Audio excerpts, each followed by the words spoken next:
Good evening, everyone, and welcome back to Cannon Chatter TV. I'm G Talks Arsenal, your host for tonight's show. And it's a special show. It's definitely a special show for a couple of reasons.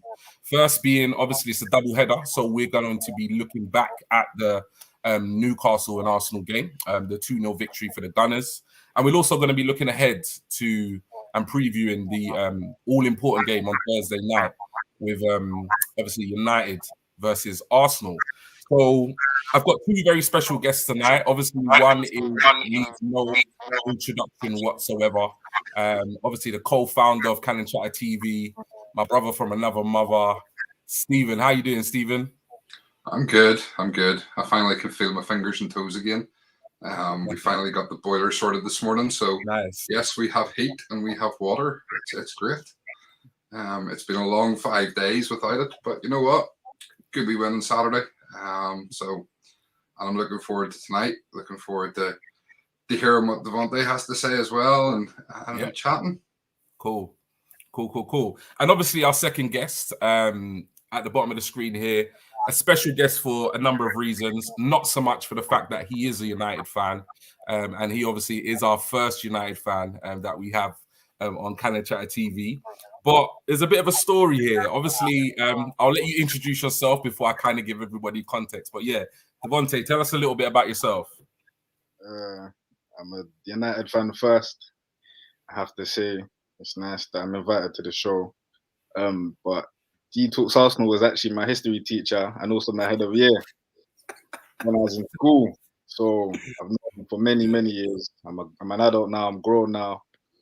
But it's like it's mad to be on a platform like this and speaking with someone who was once upon a time telling me off all the time, you know. But we moved on. I'm no longer putting my hand up or trying to hide from his office. No, quality stuff, man. Quality stuff. Do you know what I mean? It's fun memories. Do you know what I mean? Obviously, like most of the guys that watch our show regularly know that I was a teacher. I think I was at ATS for about just shy of 10 years, and obviously, you know, we encountered each other there, and you know, it's amazing because we've even, you know, been able to keep in touch, you know what I mean, ever since.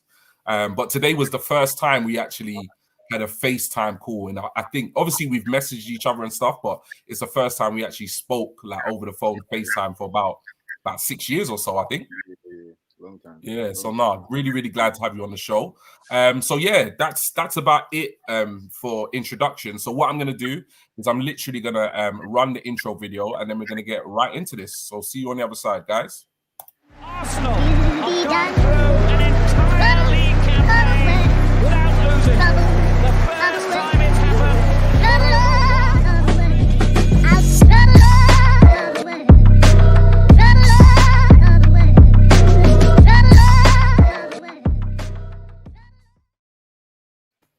So yes, those of you who are just joining us, welcome back to Cannon Chatter TV. As I said earlier, we're here for a double-header show, and we're going to be looking back to the weekend's game versus Newcastle.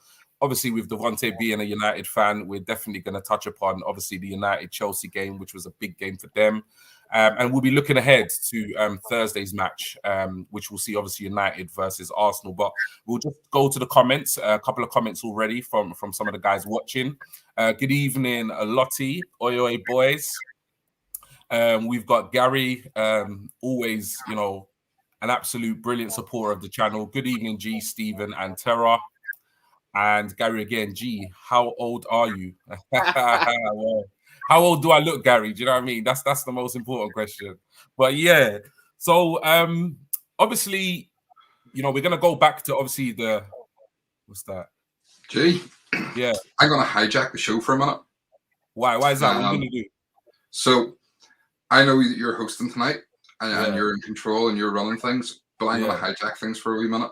No problem. Go ahead. So I want to talk to Devontae for a minute. No problem. This is not on the script. I don't even know what's going on here. So Devontae, get ready. So you know what, Devontae? We know what G's like as an Arsenal fan. I know what he's like as a friend. You know, we know what he's like as a host on Cannon Chatter. Yeah. But tell us honestly, and I want the truth, and I'll know if you're lying because I'm an expert in reading people. No problem. And G will tell you that. I'm an absolute expert on it. What was G like as a teacher? Well, I had him in two standpoints. I had him as a head of year, and also I had him as my history teacher. And I actually loved history, and I was actually brilliant at history. That was one of my best subjects.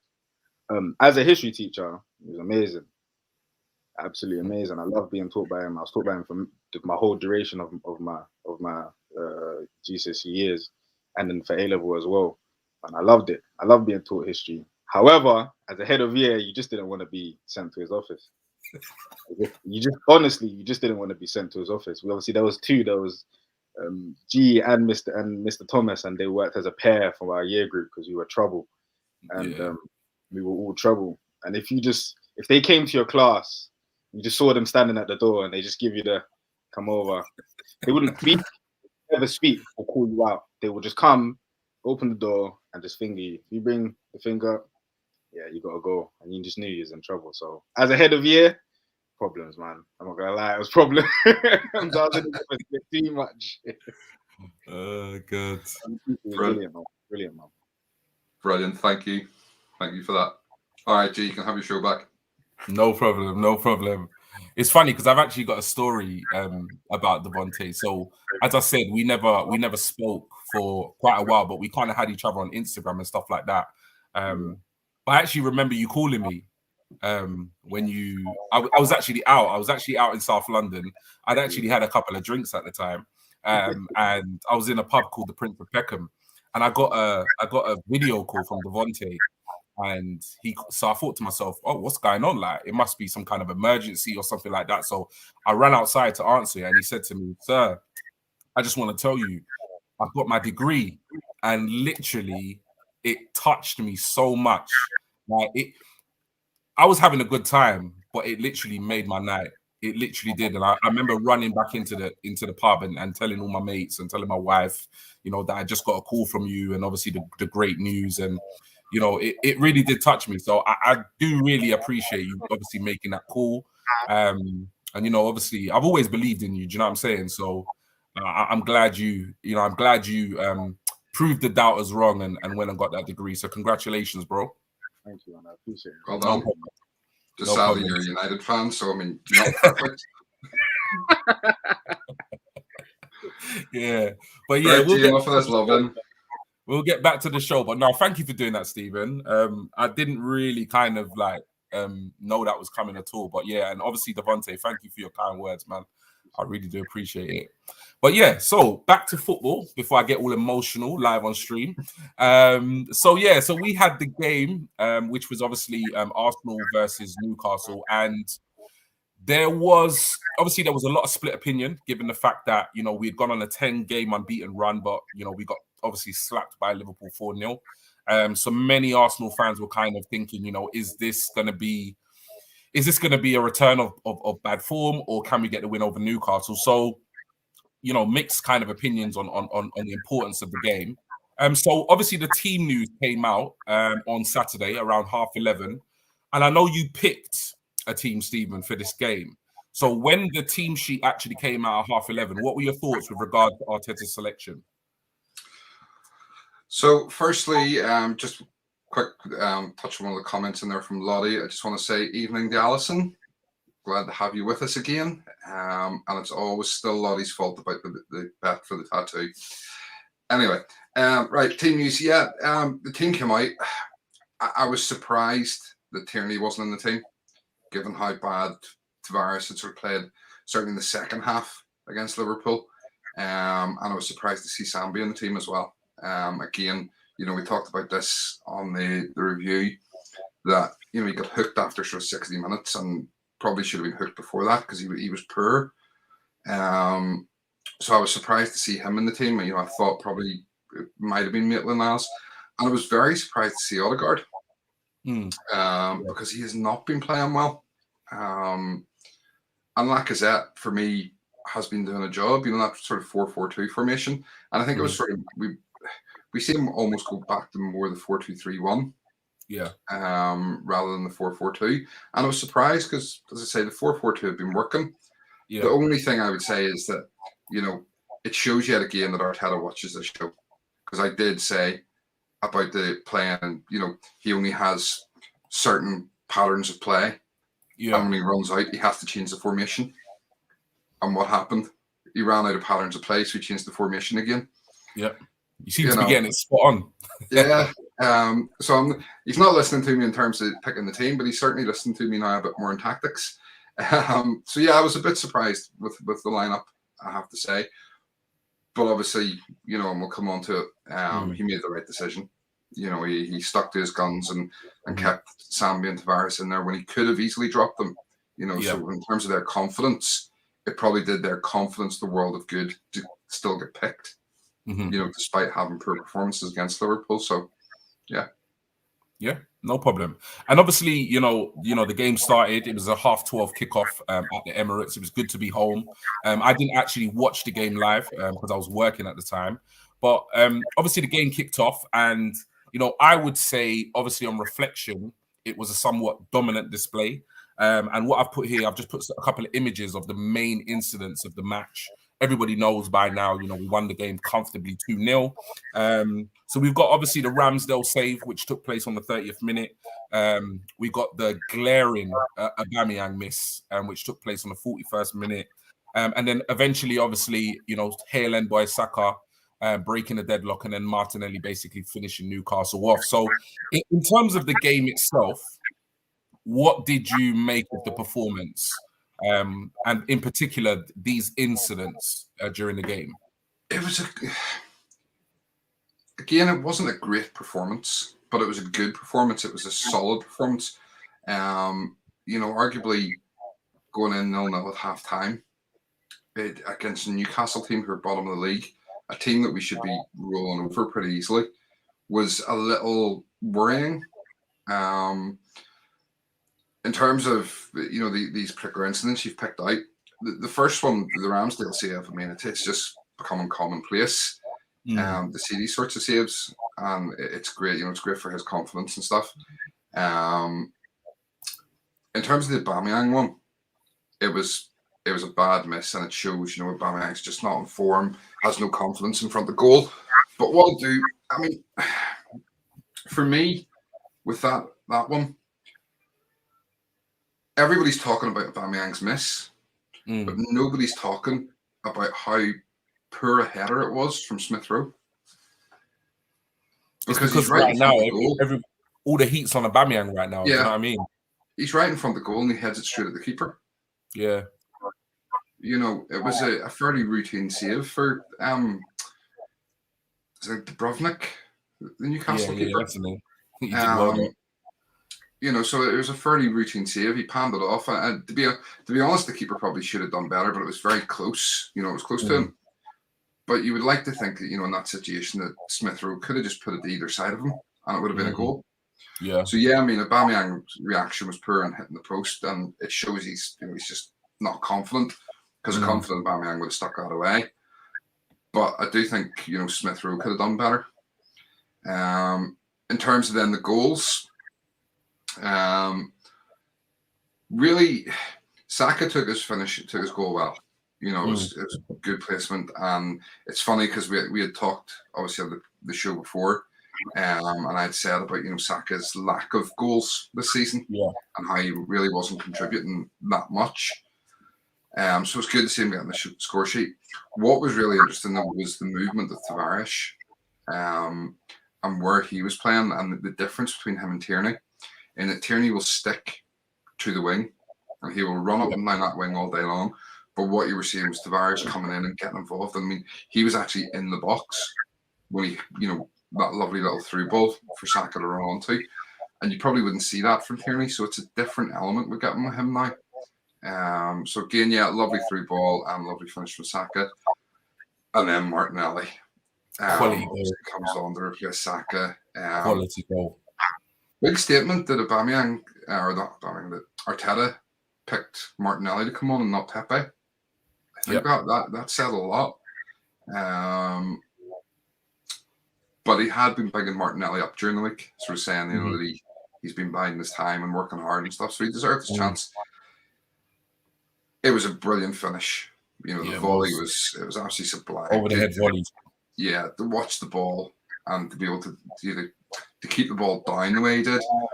But what was really impressive, and for me, probably my man of the match, was Tomiyasu. And that ball, that cross in, was just to see that space in behind, and to just put that ball in perfectly, drop it. He dropped it on Martinelli's foot. It was just sublime. So, Tomiyasu, credit, was absolutely fantastic. I think overall, we probably should have scored a few more. Yeah. We should have beaten them by more than that. And that's the concern. That we dominated possession, but we didn't create enough chances and we didn't finish enough chances. And we're not putting teams to the sword like we should be. That was an opportunity there to fix that goal difference. 5-6-0, yeah. I mean, we're still -2 in goal difference. We could have easily had 2 or 3 more in that game and got back into positive numbers. So that's still concerning. But overall, pleasing that we got the result, especially coming off the back of the Liverpool game. It's good to turn things around. So, pleased we got the win. Performance wasn't wonderful, but Sambi was fantastic. Tavares was fantastic. Odegaard still looked a bit off the pace. He just doesn't seem with it at the minute. And Aubameyang just lacking confidence. There's still a lot of work to do, but a lot of positives. Cool. Thank you for that. Devontae, I'll come to you on this. Obviously, we were speaking a little bit before the show earlier in the day and just talking about, obviously the kind of fallen giants, in terms of United and Arsenal. Do you do what I do still and still watch for obviously Arsenal? Well, I watch for the United results, hoping that you guys will drop points. Did you watch this? Not necessarily watch the game, but were you hoping that Arsenal would potentially lose points here against Newcastle? I'm keeping track of all the teams around us. Obviously, we're going to be one of the big boys, the Chelsea, the Man City, and Liverpool. As much as that hurts me to say, but we're not. We're around the West Ham's, Arsenal's, and Tottenham's. That's the battle for the top 4 that we're in. So at the moment, I have to watch you guys' results, and it does annoy me. I do see you guys picking up points as you have been, other than the Liverpool result recently, and you've just been on the table very quietly. The result, and it was annoying to then see us only get a 1-1 against Chelsea after leading. So definitely, I think keeping track of Arsenal scores 100%. We're in about it. Yeah, no, I hear you definitely. And the funny thing is, because obviously, like you said, because I remember speaking to you before the game or before this live, and I was saying that, I saw United as the final piece of that top 4 puzzle, particularly because you guys finished second and then the signings that you had made, obviously in this pre-season. But we'll definitely get onto the United and Chelsea game shortly. But I'm just going to breeze through some of these comments before we move on. So Lottie here saying, "G, don't get embarrassed." I tried, but Stephen put me on the spot right there. He really did. Gary saying, "I'm not crying. It's just dusty in here. I swear. I know. I feel you, Gary." I think this is Lottie saying how cold it was, because I know Lottie was actually at the Arsenal game against Newcastle, and it was a breezy weekend. Jay Gilliam, thanks very much, guys, for the support and retweets earlier. No problem at all. Lottie B, Arsenal ladies killing it again tonight. Mead hat-trick, Katie Brace and Nobbs with a goal. Arsenal women are doing really, really well. Mate, I want Mead off. Lottie again saying need her for Sunday. Right, I saw this one earlier. So Tiana Richards, I think that's a new name. Maybe that's somebody Devontae. I'm not too sure, but really, really good. Great to have some Man U fans. Thank you for tuning in and watching the show. As well as Lottie and Jordan. Chris, good evening, Chris. Smith Rowe should have scored regardless of Ubba's miss. Should have headed it into the top corner, like Stephen said. Interesting. Can say the same for Ubba, Stephen. He missed a sitter. Gary again, Stephen on my second book. ESR did make the goalkeeper move to his left. Not a lot, though. Ubba is supposed to finish that. That's his main job. Next, we have Cans. Can Tavares do it against better opposition? Well, it's one of those where I think with the whole Tavares thing is that, I think we have to be somewhat patient. I think he's come to the club. You know, nobody really knew who he was. Other than the Liverpool game, he's done pretty well in an Arsenal shirt. So let's just hope that, you know, he can kind of up his level once he's playing some of the bigger boys throughout the season. Tom, I'm here, sorry. Just watched the ladies absolutely smashing 20 goals. Unbelievable, Jeff. I feel Tavares wore down in Liverpool match. Should have been pulled after his poor pass. And yes, please do, guys, hit the like button, folks. Let's get to 20 likes for this stream. And lastly, Tom, it was proper chipper. Right. So we're going to come to you, Devontae, because obviously we've briefly looked at the Arsenal Newcastle game. And obviously the main reason why you're here and we're here tonight is to obviously look ahead to Thursday's game against Arsenal and United. However, you had a somewhat important game at the weekend. And given obviously your recent form, obviously, you know, Ole Gunnar Solskjaer, you know, getting fired, etc. I think many people predicted, I know I did, I thought you guys were going to get absolutely delivered at the weekend against Chelsea because, you know, they've been an absolute machine this season in terms of grinding out results, performances, etc. So the first thing I'm going to ask you about, other than the actual match itself, how were you feeling when the team news came out and Ronaldo was dropped from the starting 11? To be honest, I wasn't surprised because Carrick made it evidently clear that we were going to press against Villarreal, and his teams. The two games I've seen, the Villarreal and now the Chelsea game, we went into the press. So seeing Ronaldo starting lineup wasn't a surprise, but I was more shocked about Bruno Fernandes being in the number 9 role, or the false 9 role. I thought he would have played Rashford, and then maybe one of Greenwood and Sancho either side of him to keep the youth and the pressing. But the notion of Ronaldo not pressing is, I don't agree with it, to be honest, because he does work hard and his running stats are higher than one of Lukaku, for example. You know, so I wasn't too upset, but in a big game you do want the main man starting. You know, he is the main man and he is our scorer. Yeah, definitely. In terms of the actual game itself, like obviously, it was a 1-1. I didn't necessarily watch the game, but I was keeping tabs on the game itself, and I saw that obviously halftime it was 0-0, etc. Now, just one thing I want to ask you about is Aaron Wan-Bissaka. I'm not a United fan, but even I know that there's a real divide when it comes to this player. You know, he looked a real player when you guys signed him. You know, question marks about obviously the fee that you guys paid, but given, you know, the English tax, you know, we're not, you know, we've done it ourselves, you know, with regards to Ben White, etc. But what have you made of, you know, Aaron Wan-Bissaka's, you know, United career thus far? And in terms of this challenge and this penalty, what's your general opinion on whether it was a penalty or not? I was furious. With Aaron, to be fair, with Wan-Bissaka. I was furious because he's had a very good start to his Man United career on the whole. He stepped up in big games. A lot of the last season's games, the wins against City, I thought he's been brilliant against Sterling, to the point where this season they didn't play Sterling, they played Foden against him, and he gave him a different challenge because Foden drifts a lot, goes into central areas. However, the whole back four have just been atrocious. That 4-game period from Leicester to City, we were just terrible, including Atalanta, even the win, including Atalanta. Was that the one when you scraped? Was that the 3-2 win? Yeah, the Ronaldo header. We scraped through, and they've all been at fault. No Varane as well. But the challenge itself, I just think it's stupid. It was a stupid challenge because number one is Thiago Silva. Assess the players that you're playing against. He's not going to flick it over your head and get a shot off. Yeah. He's facing away from the goal. Obviously, he's tried to nick it, being clever. But in the day and age of VAR, come on, guys, we know, man, you're going to get found out. And to be fair, VAR, it's soft. We don't like it. I didn't like it. I wouldn't like it. I wouldn't necessarily like it if it was given for me, but I definitely like it the fact that it was given against us. And I just felt that we were building momentum at that point.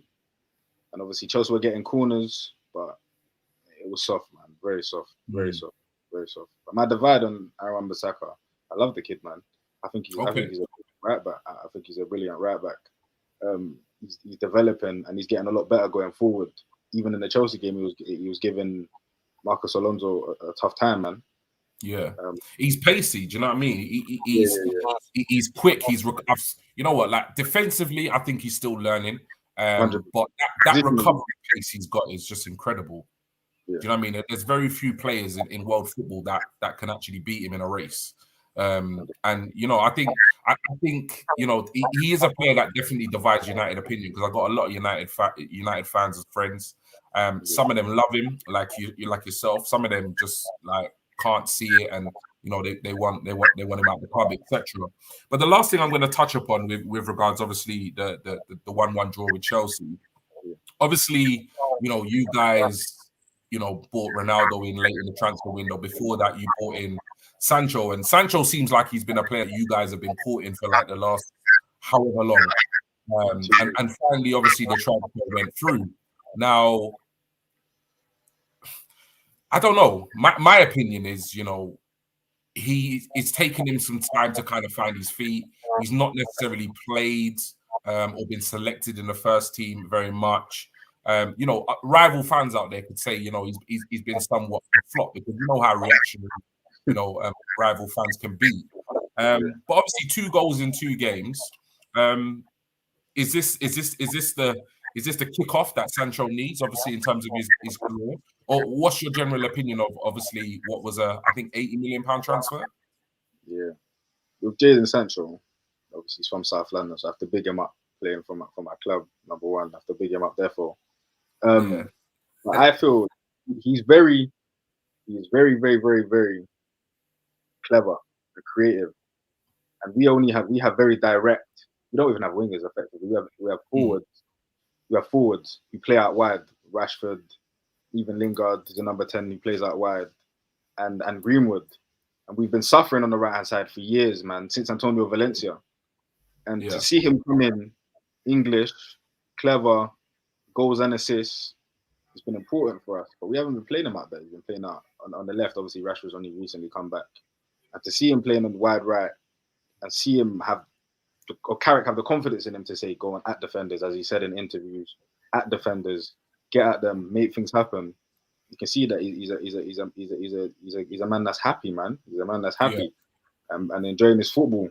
And to be honest, I feel that once we have a set system, obviously Rangnick coming in, I reckon he'll thrive, man. I reckon he'll thrive. I think he's brilliant.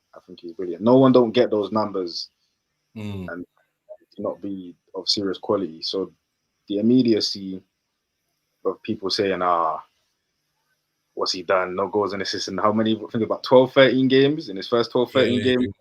That, like, as rival fans, you got to see. I could talk about Nicolas Pepe all day, man. Do you know? Do you know what I mean? So, time, young, you know, he's a year younger than me, in fact, and he's gonna shine. Yeah, exactly. He's gonna shine. Cool. No, definitely. So, in terms of the match itself, obviously, you know, it kind of sounded like earlier that, you know, you were talking about, obviously, you guys took the lead. You were kind of in the ascendancy, obviously, the Wan-Bissaka challenge, etc. So, in terms of, from your perspective as a United fan, would you say it was a deserved point, lucky point, or maybe were you looking for more, given the performance? If you look at just the stats, Chelsea dominated the game. They had about 12, 13, 14 corners. I think the possession, they had a lot more possession than us. However, when they weren't creating glaring opportunities. De Gea had 1 or 2 decent saves to make, but the rest were saves you'd expect him to make. But on the counter attack, we were threatening, man. Better decisions from Fred. Obviously, there was the Fred chance where Mendy made the mistake. I feel like if that falls to Ronaldo, or if he plays it to Ronaldo, or even Rashford, I reckon we go and win the game 2-3-0. We were comfortable at 1-0, and we were pressing to get the second. Chelsea got a corner. See, Wan-Bissaka makes the mistake. So I feel like it was a deserved point, but I'm frustrated. At the start of the game, I was happy to take a point. But I was frustrated, man. I was definitely frustrated, and I wish Wan-Bissaka just didn't make.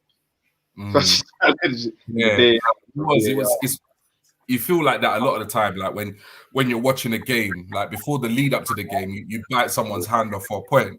But then when you watch the performance, you actually think to yourself, you know what, we could have got more from that game. Do you know what I'm saying? And albeit Chelsea, yeah, you know, I saw the highlights and they did have a lot of the ball, but to be fair, like they weren't ripping you guys open. They weren't having chance after chance after chance. So it was definitely a potential opportunity missed in terms of getting, you know, all 3 points. But yeah, so that pretty much at this point kind of wraps up obviously the weekend's games, Arsenal versus Newcastle and obviously Chelsea versus United. We're going to take a quick short break and we'll be back with you. So see you guys on the other side.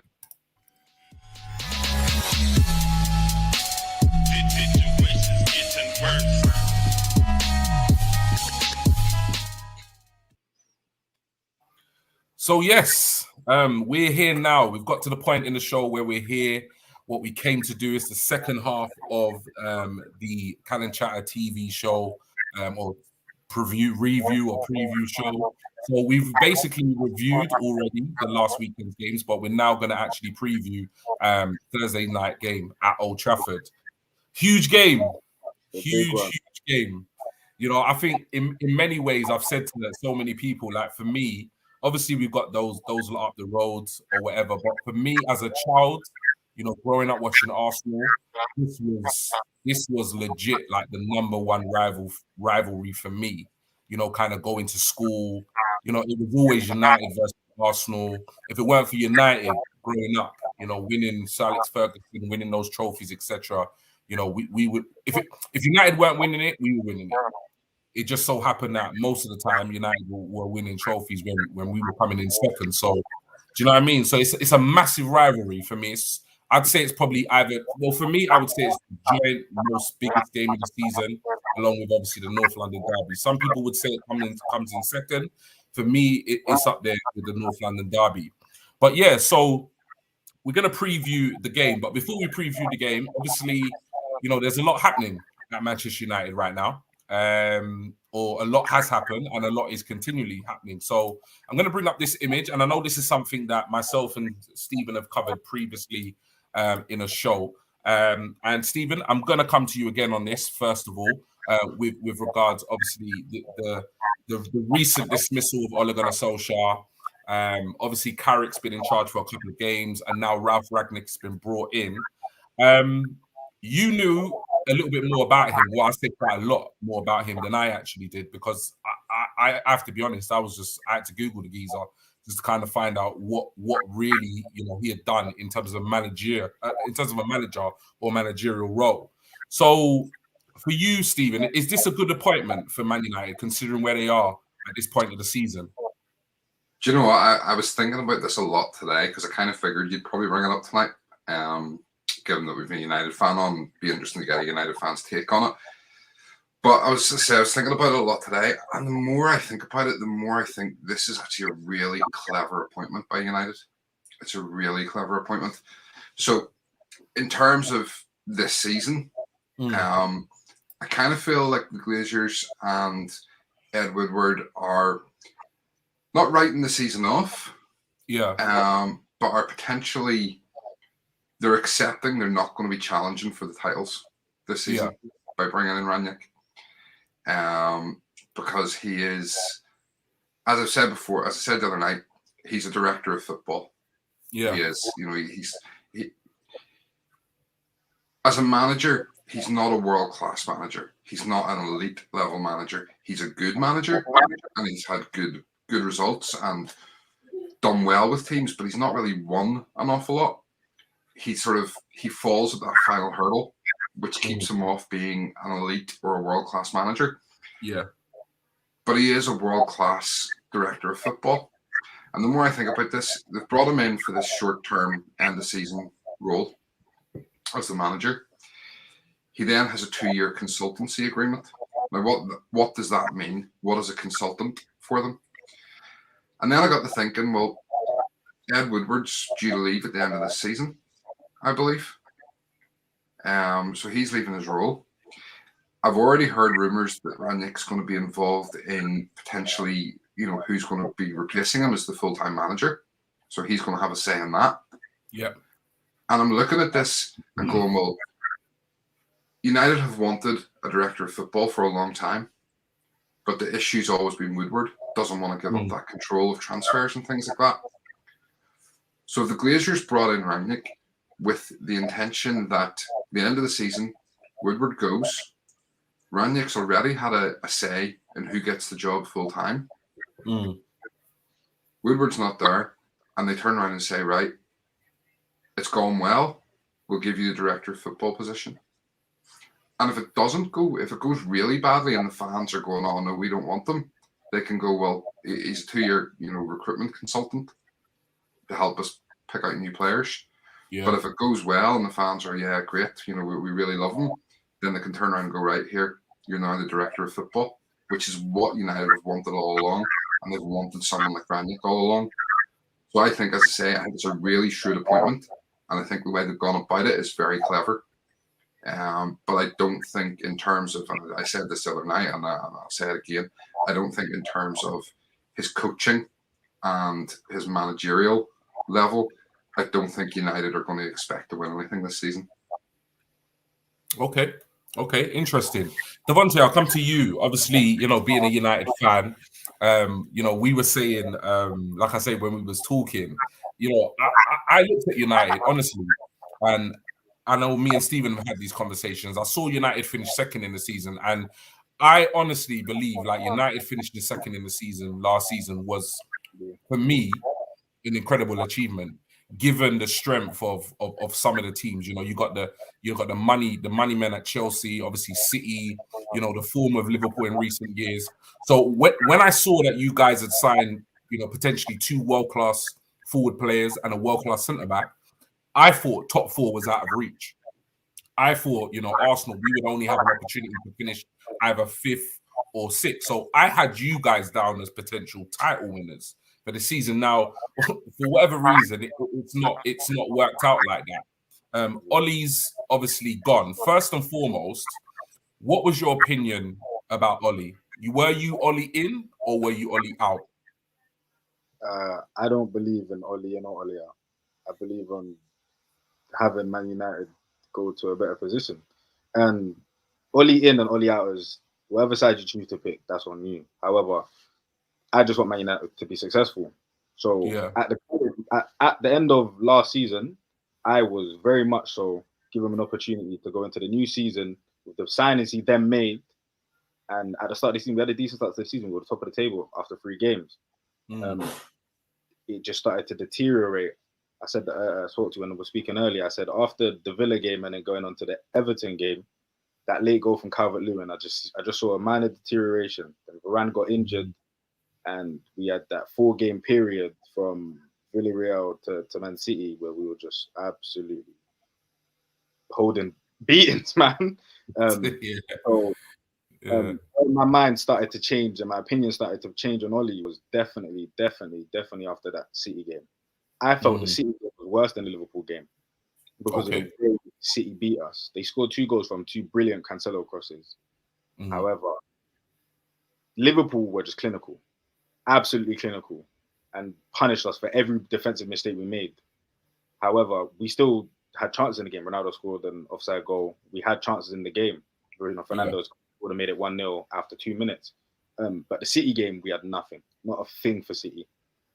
They absolutely dominated us in every area and every aspect of the game. And they toyed with us. They played with us. They could have scored more. They should have scored more. And it should have been another 4 or 5-0 beating. And that's where my mind started to change. I started to say, I don't think he's getting a tune out of these players anymore. And after up comes international break, I thought he's gone. And then the Watford game, man, the painful 4-1 Watford game. Yeah, that was a good hiding. Yeah, and that's where you can see from my previous tweets. Yeah, I said, that's the game where I can't defend him anymore because I used to defend him. I used to defend him a lot. I defended Ollie for a long period of time, even after the Liverpool game, even after the City game. But Watford, I had no excuse. I couldn't say anything. Yeah, definitely. Even for me as an Arsenal fan, I saw the results. Obviously, I followed some of the results, and I saw the results. But for me, when I saw the Watford result, I said to myself, "Yeah, he's gone." And I was actually surprised it took the length of time it did. And I think the only reason why that happened was because they wanted it to be a proper process. And I think that was because of his legendary status at the club, in terms of his respect, the respect they had for him, and the respect he had for the club. Because I think any other manager, they probably would have announced that dismissal that night. But I think it was due to the kind of mutual respect between both parties. So in terms of obviously the appointment of Ralph Rangnick, and obviously Stephen kind of gave us some context with regards to consultancy, 2-year consultancy role, etc. Is he who you actually need between now and the end of the season? In your opinion? He's definitely someone that I thought about as a potential. Him and Laurent Blanc. I thought Laurent Blanc would have been a decent interim manager as well. Very experienced manager. Good shout. He's been in Qatar for a while. He's not doing too great in Qatar, I don't think, but he's been in there for a while. But Ralph Rangnick he's a decent manager. I think we've only ever had one encounter with him with his team. I think it was a Schalke game in 2009 when we were just before the Champions League final. Champions League semi-final, when absolutely destroyed them when Manuel Neuer was still there. He developed Red Bull Leipzig, the Red Bull Group, in fact, and Salzburg, and made very shrewd signings. We advised them to make very shrewd signings, which is one thing we haven't done in a very, very, very long time. Yeah. Even Amad Diallo spent 35, 40 million on him. It's been so long since we made a shrewd signing. Obviously, we made a profit on Daniel James. I think in our history, we've only ever made profit on 8 players. I read something in our history, and 2 of them was Ronaldo and Daniel James. Wow. So that says a lot. We don't we don't make shrewd signings. That's crazy. Haven't made shrewd signings of late, and he's someone going into the consultancy role. I feel is going to benefit our club. Woodward does need to step down as soon as possible and hand over to the reins of a football person. Because a businessman, he does the commercial side of things very well, man. And I appreciate what he does because he makes us money. He makes us some serious debt. However, the football decisions he's been making have not been good, other than the signings this season. Yeah. So Ronaldo and Varane. Yeah. So in terms of, obviously, we know he's filling a gap between now and the end of the season. Now, you mentioned obviously Laurent Blanc as another possible interim manager between now and the end of the season, but you're clearly going to go on the manager search or manager hunt. That's probably already happening. Conversations are being had. But if you had your choice, who would be the manager to come in on a permanent contract to take United forward? I feel Erik ten Hag would be my choice, and a very close second is Mauricio Pochettino. However, ten Hag is my preferred choice, and I made a tweet. I said, take Van der Sar with you. Bring Van der Sar with you. The reason why I want ten Hag is because his Ajax teams, they break teams down. Yeah, very well. They break teams down very well. In the Champions League games, they broke Juventus down. They broke Tottenham down, although they didn't get the win. And when Tottenham's, I know it's forbidden to say Tottenham on this channel, but in their Champions League run, and they should have won the game. And every time I watch his teams, they seem to have an answer for everything their opponents do. And they've absolutely destroyed Dortmund in their Champions League group this season. And there never seems to be a negative on their performances. And if they are, it's very minimal. And he's working with pretty much nothing. He's got Sebastian Haller, who it was an absolute flop at West Ham, isn't it? From West Ham to doing what he's doing, broke Haaland's record of the most goals scored. 10 goals in 5 times. Looks a completely different player.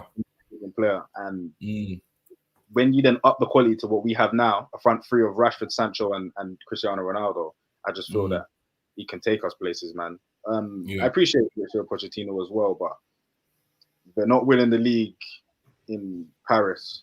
It dampened my belief in him a little bit. But yeah, Yeah. Well, he's Spursy, isn't it? He's just Spursy.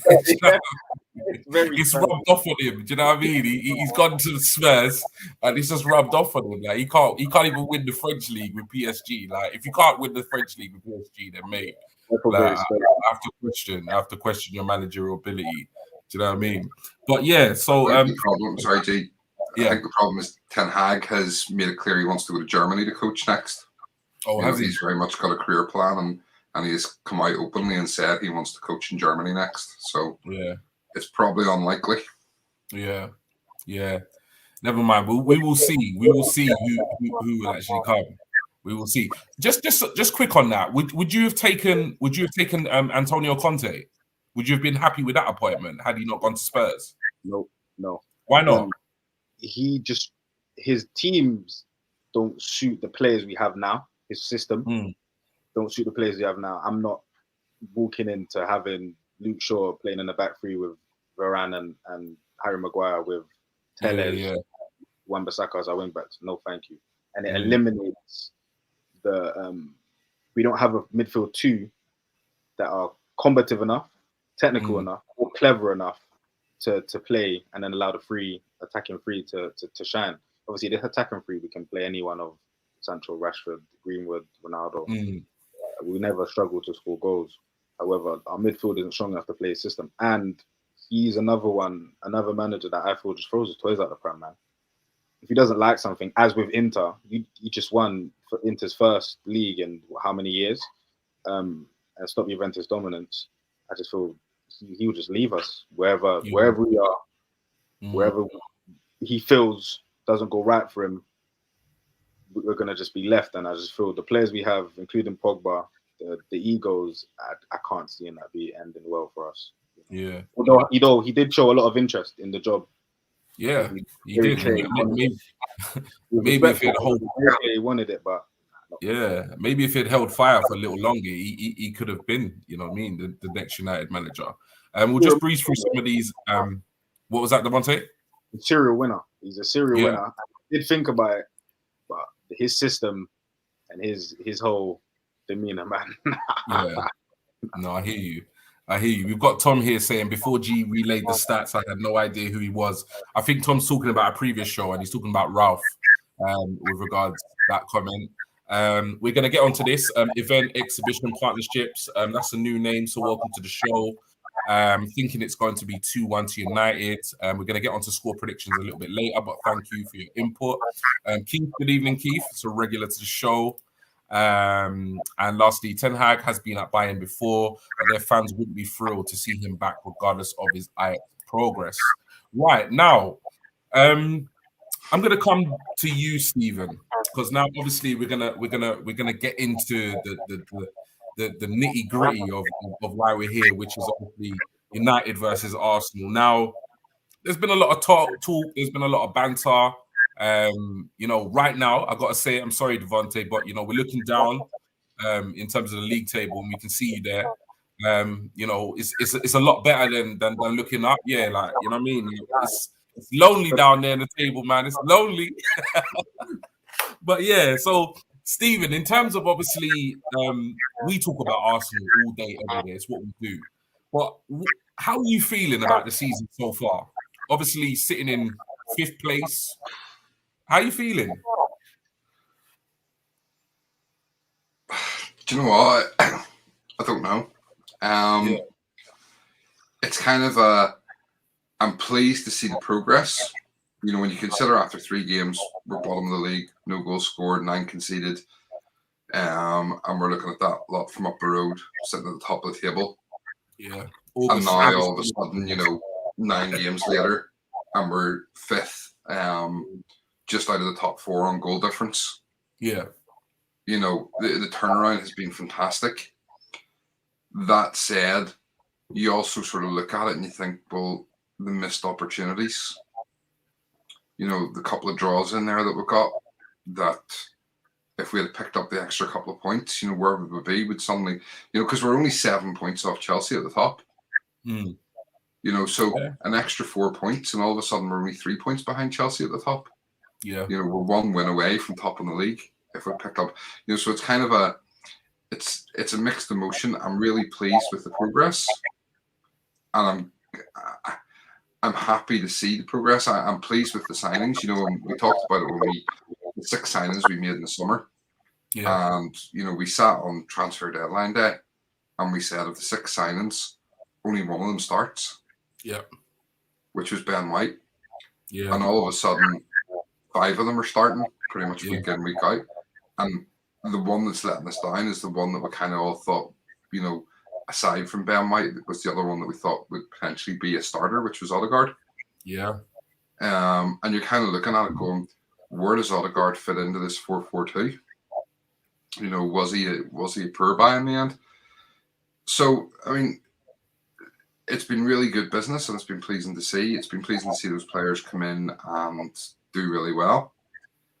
But as I say, it's kind of still a wee bit of a mixed emotions because of the missed opportunities. But progress is being made. Yeah. And that's what we always said, that, you know, and I said I wanted sort of top 4 by Christmas. Yeah. And we have a good potential, you know, chance to be there. You know, even if the unthinkable happens and we lose on Wednesday night or Thursday night, we're still above United. You know, so it's true. It's good to go into such a game like that and know that, you know what, regardless of, even if we lose, we're still gonna be that is a nice sweet one there. That is. Yeah. So I mean, overall, as I say, progress is being made. The football's not widely entertaining, but at the same time, I'd take 35 1-0s if it means we win the league. Yeah. You know, we said this other night, George Graham wasn't particularly exciting football when he was at the Arsenal. You know, it was, you know, the old song of 1-0 to the Arsenal. Yeah. But he won the title. You know, and I'm quite happy if the football's not great, but we continue to win games and we see progress. And, you know, we talked at the start of the season of, you know, Champions League's unrealistic, but just getting back into Europe is a big step forward. And all of a sudden we're going, well, hold on, Champions League's a big opportunity now. You know, the other teams are dropping points. We're in a position where we could get Champions League football. And I don't think any of us were really expecting to be in that position. No. And Champions League football changes the caliber of player that we can attract next summer. And all of a sudden, maybe Arteta's appointment is looking like a smart one. Who knows? Yeah. No, it's true. You know, we've been, you know, doing these shows for however long, and I think more so this season is where we've kind of, not necessarily just me and you, Stephen, but also me and Lottie, where we've kind of differed in opinion on Arteta and obviously the so-called process. I've been very critical of Arteta at times. I've been very critical of some of the performances. At the same time, I'm trying to now kind of just sit back and say to myself, you know what, I'm just going to let this season play out, and I'm going to kind of just reserve my opinion a little bit more, because if you had told me at this stage of the season we would be sitting in 5th place, joint points with West Ham in 4th, I would have absolutely snapped your hand off. So as much as I'm not completely convinced by Arteta, or by many of the, I would say, offensive displays, not so much the defensive displays, because they are definitely progressing as a defensive unit, but offensively, you know, we both grew up watching, you know, the Wenger in the heyday of playing absolutely beautiful football. So for me, I find it painful sometimes watching Arsenal attack, because it looks something so far from what Wenger's philosophy was. But at the same time, yeah, you know, we're in the mix, and I never thought that was going to happen. But I'll come to you now, Devontae, because obviously, you know, for you guys, as I said earlier, and I know when Ronaldo signed in pre-season, you was giving it to me. You was giving it to me. We were exchanging DMs, and I was feeling pretty low, to be honest, because I was looking at our recruitment, and I was seeing the likes of Ramsdale and Tomiyasu, and, you know, like many Arsenal fans, I was thinking, what on earth did we do?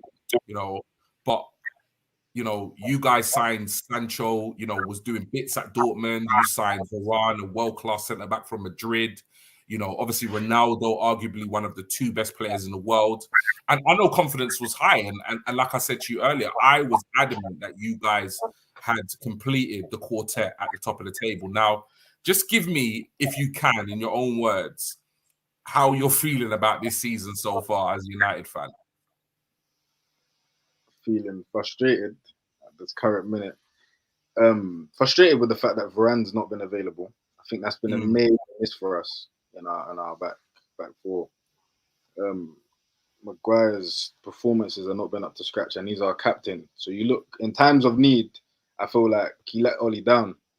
Yeah, with his performances. Luke Shaw, someone who was sensational last season, got his England call up, played well in the World Cup. His performance has not been high. And just going around the pitch, just going around the pitch, it's not been good enough, if I'm being honest.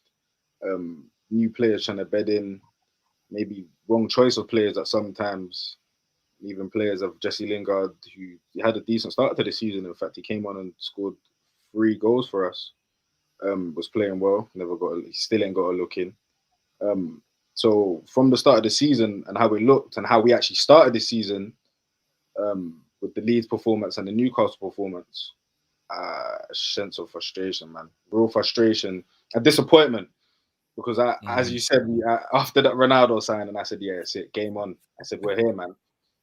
You was DMing non-stop, man. DMing non-stop.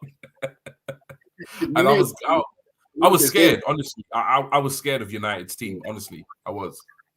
Yeah, I thought it was game on, man. I genuinely believe it was a title charge. And where we finished second and only added to the team, didn't really lose anyone of significance. I thought, and in fact, gain even an informed Jesse Lingard on top of that, because people like to forget that an informed, playing well Jesse Lingard on top of the signings we made. I thought, game on. I thought that everywhere was filled except for that defensive midfield position. I just thought that we don't have. Matic 5 years ago was one of the best defensive midfielders in the world. He's obviously pushing on now. And I spoke with you earlier about this. I feel that this persistence with Fred and McTominay are defensive midfielders when they're not. They're both number 8. McTominay was actually a number 10 as a youth player, and Fred plays number 10 for Brazil, behind Casemiro and Fabinho, in front of Casemiro and Fabinho. People persist and love to say McFred is the new thing. I hate that. That they like to call McTominay and Fred. But they're playing as a double pivot 6s in a 4-2-3-1, and they're number 8s. So yes, they're combative number 8s and they have good defensive qualities, but you're asking them to do a job that they both aren't specialists in. Matic is the only specialist we have in a position, and he hardly plays. Recently he's getting a game in with Carrick, but you're asking 2 number 8s to do a number 6's job, 1 number 6's job. It's not going to work like that. It isn't going to work like that. And you're not going to see the fruits of it. Now, in the game against Chelsea, I have to go back to it. We had Matic as the number 6, and we played 4-3-3 with Fred and McTominay beside him. And that midfield looks so much better than what we've had for the majority of the season. Oli loved that McFred double pivot. I don't know why. It probably cost him his job in some games. But watching that midfield 3 just gave me an idea of how we can move forward and how we can progress and actually gain some points now, because West Ham dropped points, Arsenal dropped points, and we only got a point from Chelsea. And these are the teams we chase now. We're chasing West Ham like dogs. And as you say, you guys are only 7 points off Chelsea. And if we get 3 points against you guys on Thursday, I reckon we're back in the game, man. We're back in the hunt. For sure. In terms of, obviously, I'll come back to you, Stephen. Now, you know, in all honesty, like obviously, you know, we are sitting 5th. We're joint points with West Ham, and I think that's why this Newcastle game was such an important game to get a result, because you know I think we're 4 points clear of United at the moment.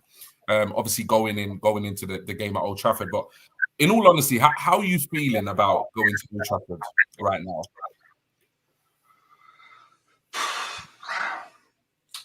If Ollie had still been there, I'd have been really confident. Yeah. And that's the honest truth. Only at the wheel, man. Oh man, I'm so pissed that he's gone.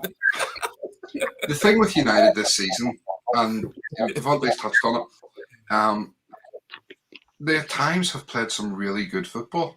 Yeah. You look at you're talking there about how they played against Chelsea. That's not the first time this season that they have played some really good football. Mm. There's matches where they have outplayed the opposition, but a bit like Arsenal, they're not putting the ball in the net. Yeah. When they're failing to create the opportunities. But where you can see the problems with Arsenal when they're not playing well. Yeah. With United, it's complete polar opposites. They're either playing like Pep's Barcelona or Frank Lampard's Chelsea. Mm. They're playing like a team who know exactly what they're doing and how to create opportunities and how to play great, attractive football. Or they're playing like a bunch of superstars who don't have a clue how to pass a ball, which is what happened to Chelsea under Frank Lampard. He had no tactics. He didn't know how to get those players playing together. And that's what United has been like this season for me. And that was Ollie's downfall, was that those games, cost them when they were running about the headless chickens, didn't seem to know what they were doing. And he didn't seem to be able to give them direction. So if we'd have gone into this game with Ollie at the helm, I'd have been a lot more confident.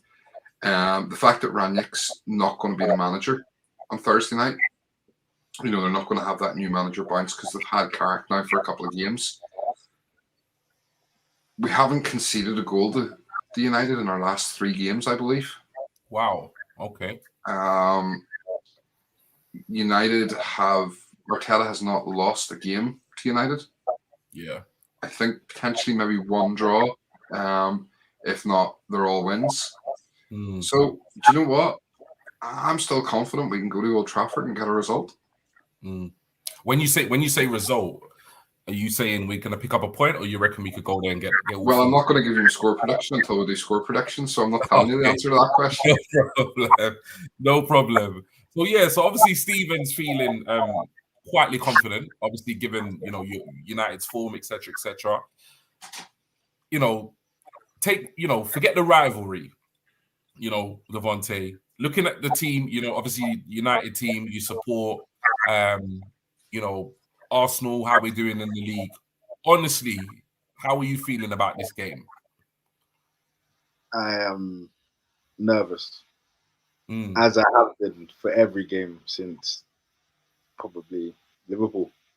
I'm nervous in the sense that I've watched my team capitulate on numerous occasions this season, and when the going gets tough, they just don't seem to get going, and I've watched a good performance against Chelsea, comfortable. I wouldn't say a confident one. Yeah.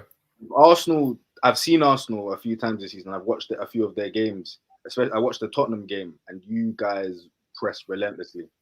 Yeah. And I feel if pressure, if Arsenal apply pressure to our back 4, we could be in trouble, because playing out from the back, we seem to have issues. Obviously, Harry Maguire is going to be back. That should add a bit of calmness, because obviously, I don't know about Eric Bailly's distribution. Good defender, but his distribution. But having Maguire back should help. Hopefully, Varane's back. I don't think he's going to be available for this game. But I'm also I'm nervous, but quietly confident because of the ability of us to go and score goals.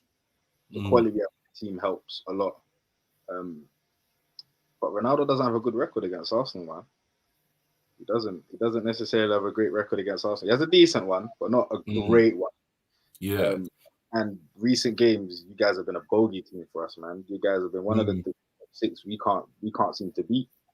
Yeah. I think the last win was the 2018, the Jesse Lingard dancing in the Emirates. Dance. Yeah. That guy, I tell ya. In the Emirates. So I think, honestly, in all honesty, I'm quietly confident, but there's going to be a few nerves. You know what? It's a weird game because it's almost like with Arsenal right now, you know our foundation or what we're doing really well at the moment is our defensive work. And obviously, as an Arsenal fan or as Arsenal fans, we're quite concerned with more so our lack of goals. But then obviously looking at United from my perspective, I can see that offensively United have got goals in them, tons and tons of goals in them. But defensively, you guys have been atrocious at times. So in terms of me, in terms of how I'm feeling, I'm quietly confident. I feel like this is probably one of the only times I can really look at a United side and say, you know what, we can go there and we can get a result. I'm confident we can, but I have to admit, like your front three, whoever you play, they scare me. They do scare me. So it's a tough one.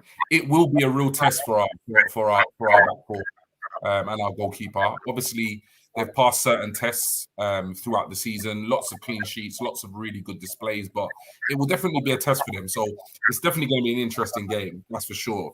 We're going to move on to right now, obviously, lineups. So I'll come back to you, Stephen. And this was obviously a lineup that you selected, obviously, post the Newcastle game, obviously, with the Man United game, looking ahead. So I'll hand over to you. Obviously, talk us through your team and give us, reasons or any explanations as to why this is the team, obviously, you've picked. Okay, so I think, obviously, in terms of the goalkeeper, Ramsdale's made that position his own. And it would be foolish at this point to bring Leno back in for any reason. Ramsdale has that confidence and that hunger, that desire, that passion. He's got everything that we need right now, and he's not conceding goals really, apart from 4 at Liverpool. But I think he's done well, deserves to keep the spot. Tomiyasu, he's proved a lot of doubters wrong. So again, there's nobody else to play right back, really. That's an area we need to look at cover for. Ben White and Gabriel are forming a fantastic partnership at centre back. And I think, Gabriel will need to be at top form. Yeah. To handle the likes of Ronaldo if he plays. Mm-hmm.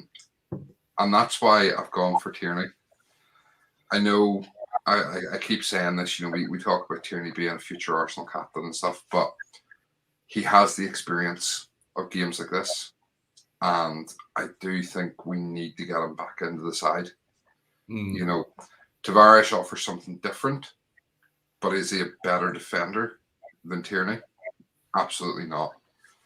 And we are going to have to do a lot of defending on Thursday night. Yeah. United will have loads of opportunities. They will come at us. They're not going to be a team that just sit back.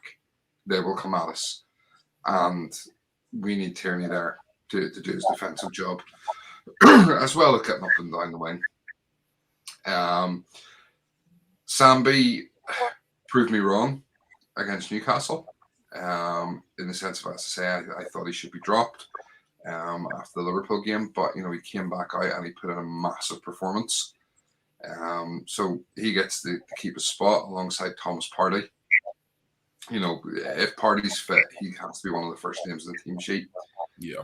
Albeit, I don't know that we're still not seeing the Thomas Partey that we spent 45-50 million on, but he's still a quality player. We're a different side when he's in the team. I've obviously gone for Smith Rowe because he's our man at the moment right now. And I've gone back to the 4-4-2 formation with Lacazette and Aubameyang. The reason I've gone for Lacazette is his hold-up play, and we're going to need that. Especially, if we're trying to hit them on the counter, we're going to need someone who can hold it up for players to come back, catch up again. I've gone for Martinelli just because I'm not sure Saka's going to be fit. That's the thing. There's been no news as yet. There's been nothing really come out yet as his injury. So, I've gone for Martinelli because he deserves his opportunity after that goal. And I know I've seen a lot of clamouring for people saying, "Oh, Martinelli should start up top over Aubameyang." Not against United. Not against United. It's too big a game, and I know Aubameyang's not on form, but if he can raise his game and he can play the way he has at times this season, where he's really pressing, that's going to cause the United defence problems. And as Devontae already mentioned, that's where he's concerned, is that press and that constant press, and we need Aubameyang to be at that and to lead by example.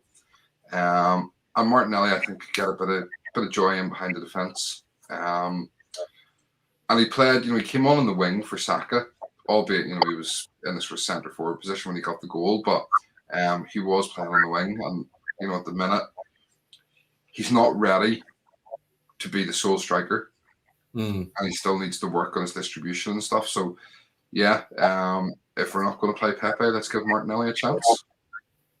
That's literally what I was going to say to you, because obviously I didn't pick a team, and to be honest, I didn't give it much thought about who I would pick, and obviously looking at your team, to be honest, the goalkeeper in the back four I completely agree with. The two in the middle, I had my reservations about Sambi against United, more so to do with obviously the performance against Liverpool. But he came right back in against Newcastle, like you said, and obviously put in a good display. So that's testament to the kid. Smith Rowe has to play, regardless of what position. Right now, he's the man in form. I do agree with the Laka and Aubameyang top two, just because for me, if we get one chance in the game, I want it to fall to Aubameyang. Dare I say that, because of recent form, but I still do. And at the same time, Laka does, like you say, bring a lot. He brings a lot more to the potential game than Aubameyang does. My only question to you, it's a bit off topic, but I've got to ask it. With Saka injured, and you go in with Martinelli and Smith Rowe on the wings, is this curtains for Pepe then? Because if he can't get into the team when Saka's out, I'm not just saying this, but you're my mate, you're my bro, but you got a lot of common sense. There's a lot of rationale. You're an intelligent guy. So I know you're not just not picking Pepe because you dislike the guy. But if he can't get into your side when Saka's out, and Saka's the player keeping him out of the side, what future does he have at Arsenal? I like Pepe, and I think if you take away the £72 million price tag, which is not his fault, if we had paid 30 million for Pepe and got the numbers that we've got from Pepe so far, we'd be singing his praises. It's the fact that it's been 72 million. As I've said before, the biggest problem with Pepe is that he can do nothing for 90 minutes and then get you a goal or get you an assist. So the problem for me, the reason I haven't gone for him in the team is I think Arteta's run out of patience with him. And I think that's kind of evident in that, when was the last time we actually seen Pepe on the pitch? Yeah. It's been a few weeks now. And I think what you said with regards to, I didn't even think too much about it, the Martinelli substitution for Saka. I honestly didn't even think about it. But when you said it, I thought to myself, you know what, that is so telling that he brought on Martinelli to replace Saka. Yeah. I honestly think the writing's on the wall for him. I think he could potentially go in Jan. I think he could. I just don't know where he fits in anymore. Saka's clearly ahead of him. And I'm just seeing Gary's comment there. You can bring up the next comment for me. Yeah. It's been curtains for Pepe since Arteta would rather put ESR out wide than play him. His appearances since haven't been enough, it seems, for Arteta. I mean, the thing with it is, and I sort of said this before, with that 4-4-2 formation, with ESR, the way it essentially works is he's cutting in to play.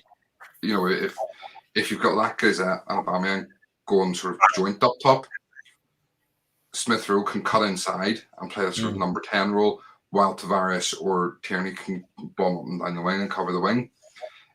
which is why we don't necessarily need an out-and-out winger on that side, and that's why we can get away with Smith Rowe. Yeah. Whereas we have more the out-and-out winger on the right-hand side with Saka. But for me, as I say, it just seems he's lost patience.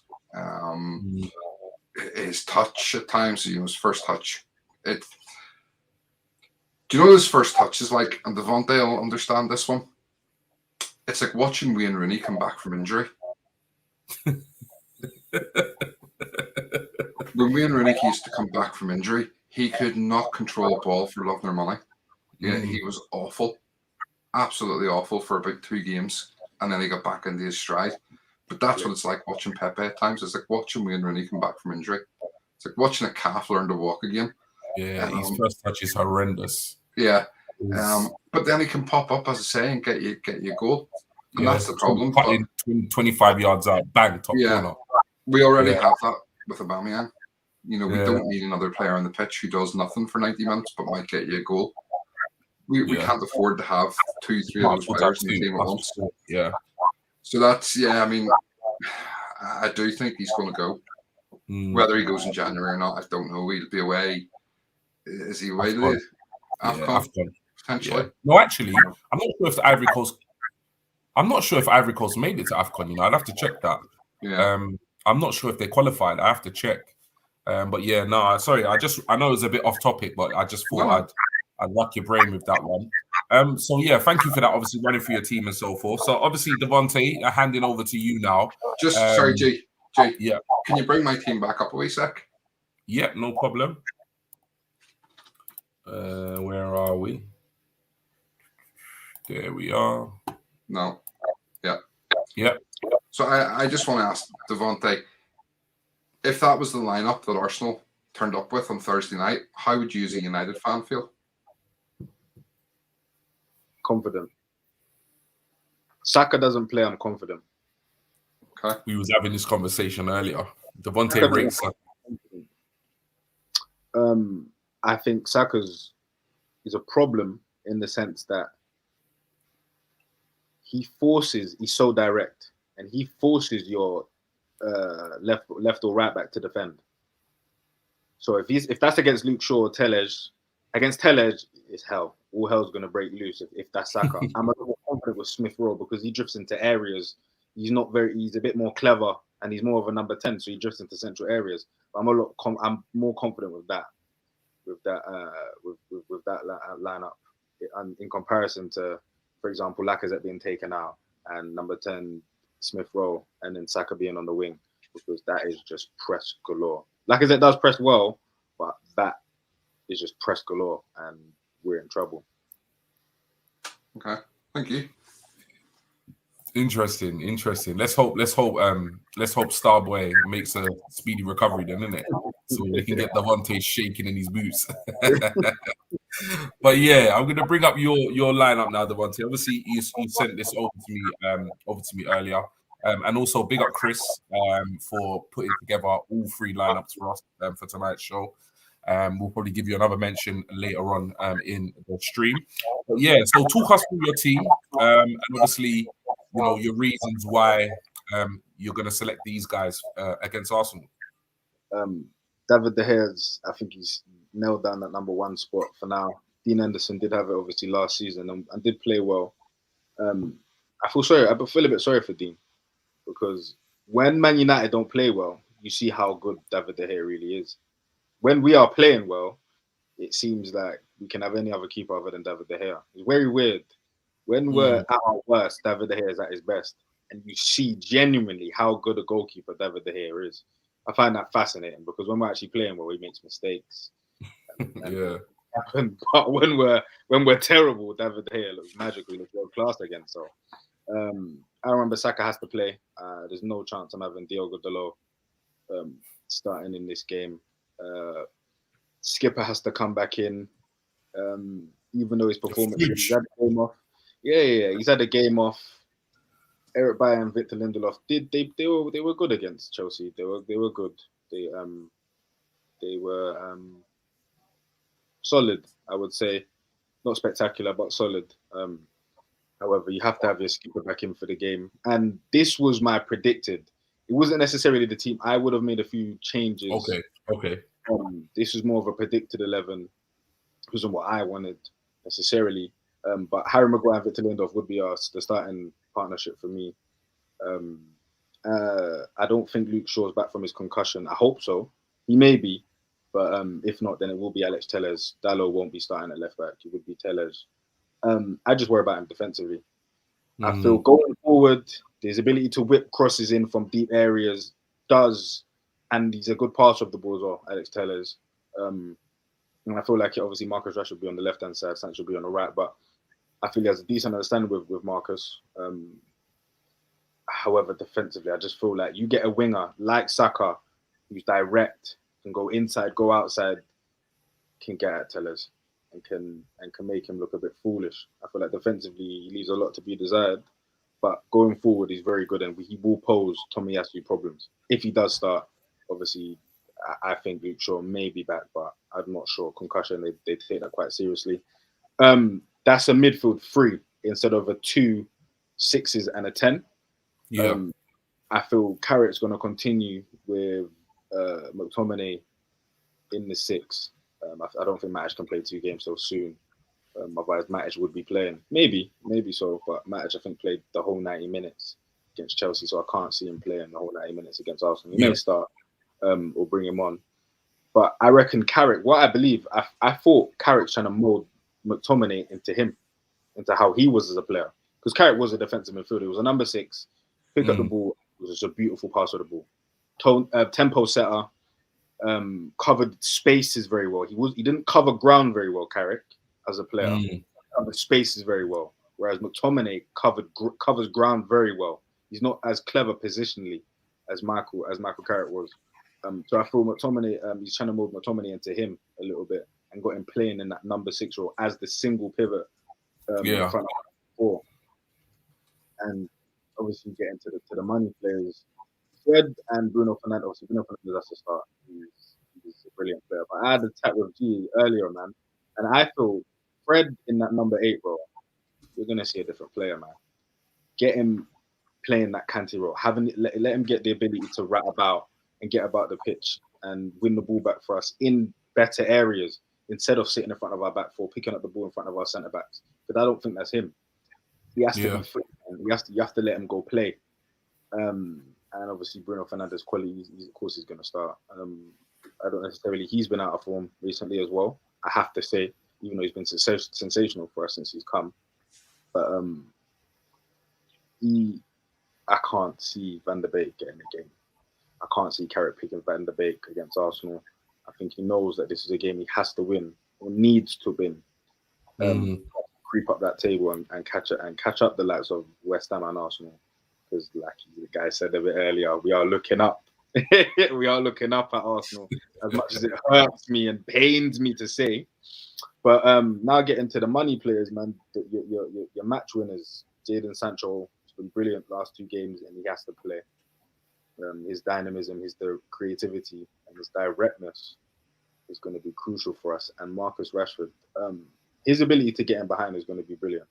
I feel this is going to be a big test for Tomiyasu. I've been singing Tomiyasu's praises as much as it hurts me to say that Arsenal did a shrewd bit of business, man.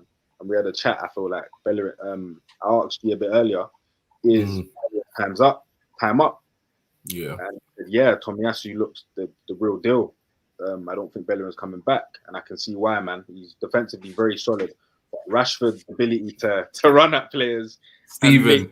Stephen calls Bellerin Bella Bin.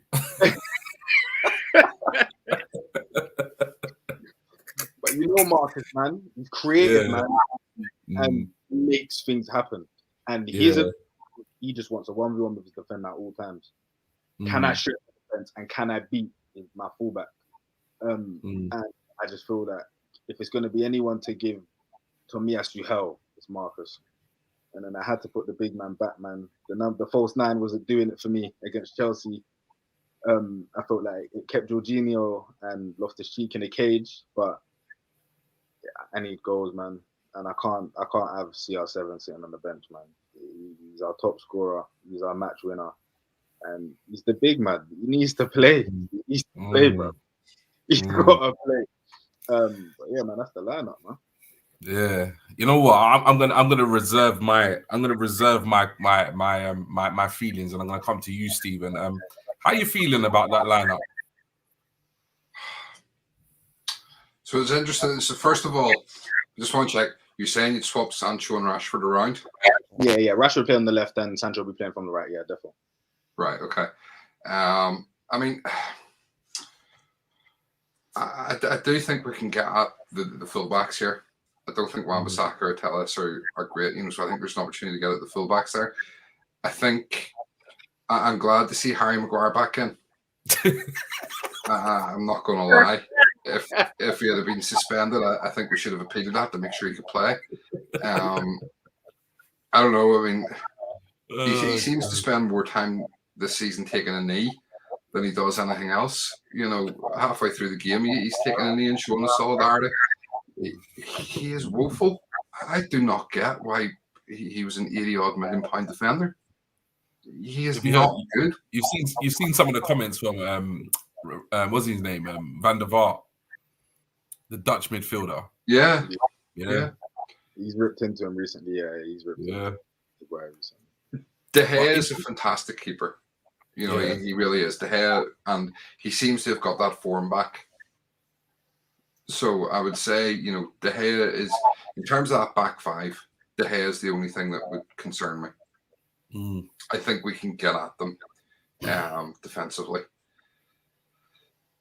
It's the front three, as you say, Sancho, Ronaldo, and Rashford are the issue. Yeah. Scary front three. As you say, Rashford can make things happen. I'm going to hope that, the only thing he's concerned about making happen is Christmas dinners for kids at school. He has his mind elsewhere because he can be dangerous. Sancho, I think, is going to be the biggest threat for us. And that's purely because I had him in my fantasy football team at the start of the season and he let me down. And now he's going to really just hammer it home that I shouldn't have dropped him. Yeah. But yeah, it's do you know what? I don't necessarily fear United anymore.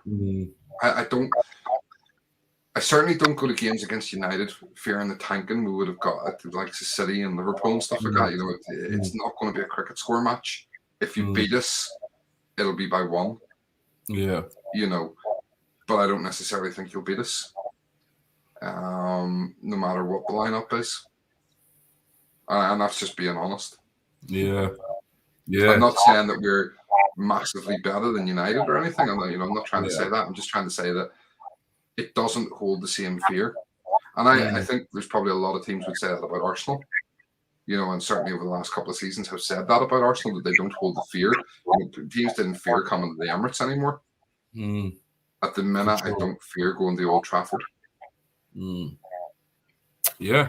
Well, boy, that kind of wraps it up in terms of obviously looking ahead to the game, obviously going through the lineups now. We're going to breeze through some comments before we actually go on to score predictions. So Gary here he answered my question because I wasn't sure whether Ivory Coast had made it or not. Holders Algeria have been drawn alongside Ivory Coast in the group stage with the 2021 African Cup of Nations. Cheers for that, Gary. Stephen just asking Gary who else is in the group. The group is made of Algeria, Sierra Leone, Equatorial Guinea, and Ivory Coast. So surely Pepe's going to be away a while because surely they're going to get through that group. We've got Keith here saying 100% concur with Tom with regards to Aubameyang. Again, please, those of you who are watching, please do like the video and also do subscribe to the channel if you haven't already. Gary obviously saying, let's do this. Gary further saying, Harry Maguire made people believe in what cops say. Heard that on a football terrace. What?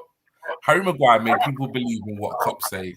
Heard that on the football terrace. I don't quite get that. I don't know. Do you get that, Stephen? Because I'm not good with jokes. Jokes go over my head, like way over my head. But yeah, I'm not too sure. Maybe we need to have a chat about that one because I don't quite get it. But yeah, if anybody gets it, let us know. Tom's saying here, Tomiyasu, where is the struggle coming from? We play in a pact at the back. United have scored once against us in the last 6, I believe, and we are more solid now. Yeah, you know what it is with me, yeah? It's like I don't necessarily fear United because I'm looking at them and I'm like, yeah, you know, like Watford, you know, slapped them and, you know, their form has been really inconsistent. But the problem with United is like what you said, Stephen. It's on their day, they can be devastating, you know, and if they get an early goal and you know, they get their tails up, it could be a very, very difficult night for us. So yeah, it just depends on what United turn up, to be honest. And I think that's the kind of big thing. But in terms of, obviously, we're going to move towards score prediction. So those of you who are still watching, thank you for sticking with us. We are going to wrap things up shortly. And please do ping your prediction, your score results in the chat. But yeah, I'm going to come to you, Devontae, first, seeing as you are a guest for tonight's show. Quietly confident, you said.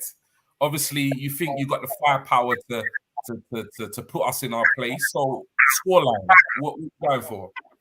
Sorry, just before you give us your scoreline, is Devontae's the charity bet? Or you got something else? Yes, brilliant. Thank you for reminding me. Devontae, just in case you haven't seen, what we do is we have a wee predictor league where myself, G, and Lottie on the show will all give our predictions. And then we always have our guest or someone on behalf of the guests or the fans pick a correct score, pick the score line. I then place a £1 bet on that score. Yeah. And if it comes in, any money that we win this season is going to go to charity of my choice, which is the Air Ambulance Northern Ireland, which it costs them £2 million a year to run that charity. So it's going to that, and as I say, it's a personal one for me because I had a friend had to be airlifted to hospital after a crash on a motorbike race a number of months back there. So that's this season's charity. Next season it will be G or Lottie will pick the charity, and we'll do it again. So yeah, if you can tell us your score prediction, and I'll place the £1 bet and give you the odds on it. I'm gonna make sure this is gonna be accurate because I want that to go to a good cause, man. I need this money to go to a good cause. So I'm gonna make sure I'm gonna be accurate as can be. And because we're at OT, home form needs to get better. I'm gonna go with a 2-0 United win. I don't think Arsenal will get a goal. I don't think you'll score. And I believe that we're gonna follow the trend of us being actually defensively solid undercarriage. And I feel our goal scorers will be Marcus Rashford, and I'm gonna go Bruno Fernandes penalty. Okay, 2-0 win for United. Again, Ronaldo's gonna let Bruno take it again, get his confidence back up. We're gonna go back to. You guys are gonna put back to London with nothing. Okay, so the 2-0 the United is odds of 9-1. So if that's the scoreline, then it'll be £10 back for our charity. So thank you for that. No problem. Stephen, you want my score prediction? Yeah. All right. I'm confident, but I'm cautious. So I'm going to go for a 1-1 draw. Yeah. You know what? I'm with you on that one, but yeah, you know what? It's a tough one, you know, because like you said, I'm confident, but I'm cautious. Like you exactly took the words out of my mouth, but at the same time, I feel as though we could nick it. So I'm gonna go 2-1. I'm gonna go 2-1 Arsenal. Yeah. Okay. And just to let you know, I was speaking to Lottie before the show, and Lottie's prediction is 2-1 the Arsenal. Okay, cool. So yeah, we at this point, obviously, we've got all our score predictions. We'll go through the comments before we kind of wrap things up. So Tom is saying here, I would play Odegaard, mind. Not too sure I would personally. Gary, good night, chat room. Good night, Gary. Thanks for joining. Event exhibition partnerships night. It's been a great show, definitely. Thank you. And if you haven't subscribed, please do subscribe to the channel. And thank you for tuning in tonight. Tom, I'll give you the £2 when he loses. I'm going to hold you to that, Tom. Tom has gone for 3-1 Gooners. I reckon we will do them. This misfit team. Jay Gillian, 2-0. Love to see Tommy get his first goal. Event exhibition partnership. 3-1. You got a lot of faith. Right. So just sorry, G, just before you go any further, Jamie there, big up to Jamie, who raised £300 in his November challenge. Well done, Jamie. Wicked. Brilliant. And obviously Steve saying here, Tom saying 100% Steve. Brilliant. So yeah, that's about it, you know. Obviously it kind of brings us to an end to the show. Is there anything we need to cover other than the social, Stephen? Just a big thank you to Martin at Gunforce Edits for our new Christmas graphics. They look absolutely mint. We love them. And hopefully you guys all appreciate the work that Martin does for us. And again, another thank you to Chris for doing the lineups and stuff for us as usual. But other than that, no. Obviously, this week's fantasy football teams had to be done by earlier on today, so there's no chance to change them. Yeah, because obviously there's 2 games tonight. So yeah, no. Other than that, nothing. Other than the socials. Okay. Yep, no worries. So I'm just gonna remove this. Where is it? Oops, sorry. All right, yeah. So that's about it, really. We're gonna wrap up the show, but obviously before we do, we're just gonna kind of run through the social.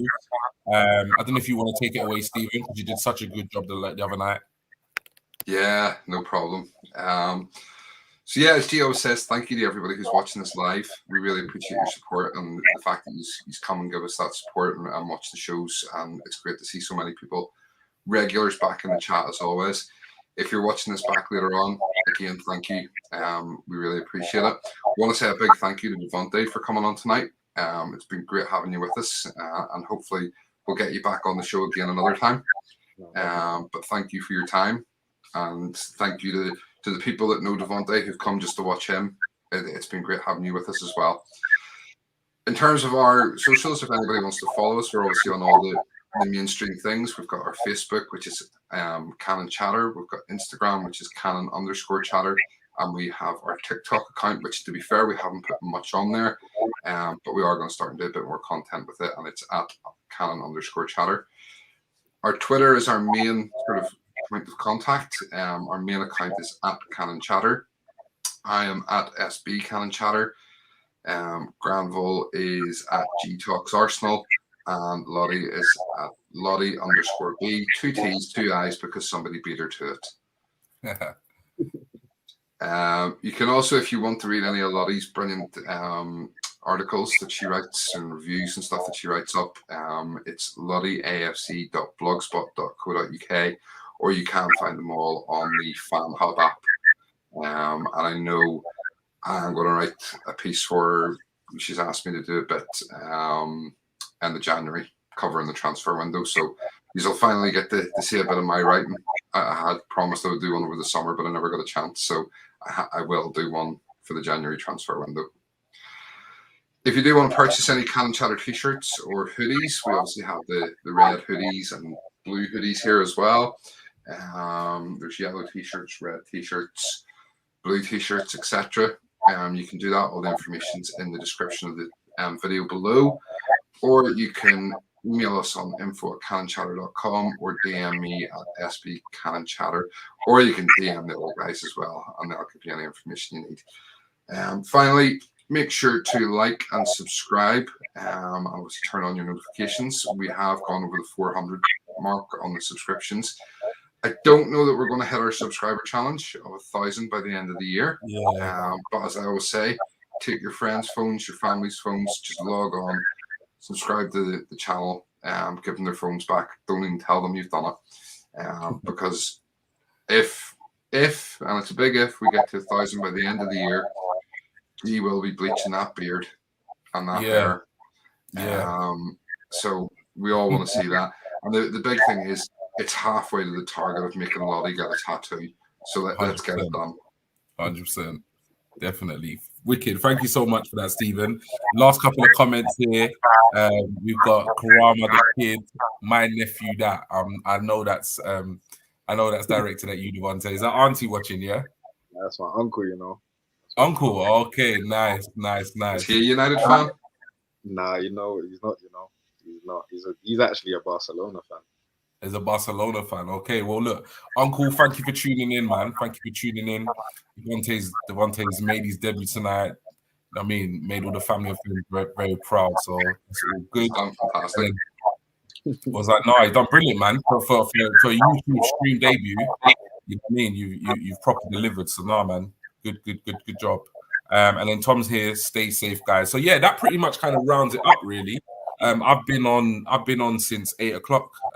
Starting to flag at this point, almost kind of 3 hours in.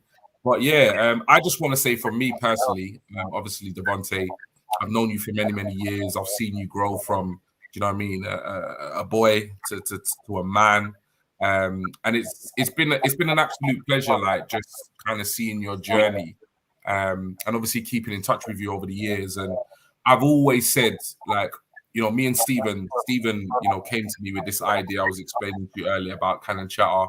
And we invite people on the show, you know, people from other podcasts, etc. And we go on people's podcasts.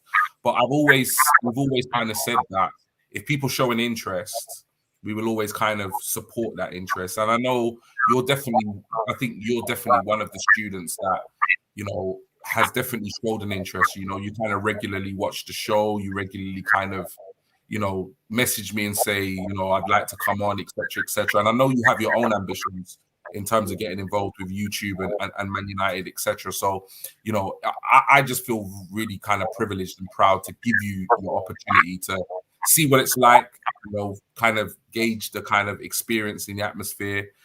So yeah, do you know what I mean? Like, you know, the sky's the limit. You've done your first show now, so you just got to get active on that Twitter, and then, you know, who knows what's going to happen. But we'll definitely have you on again at some point, because yeah, it's been an absolute pleasure having you on the show, man. But yeah, let the people know where they can obviously follow you, find you on Twitter, and so forth.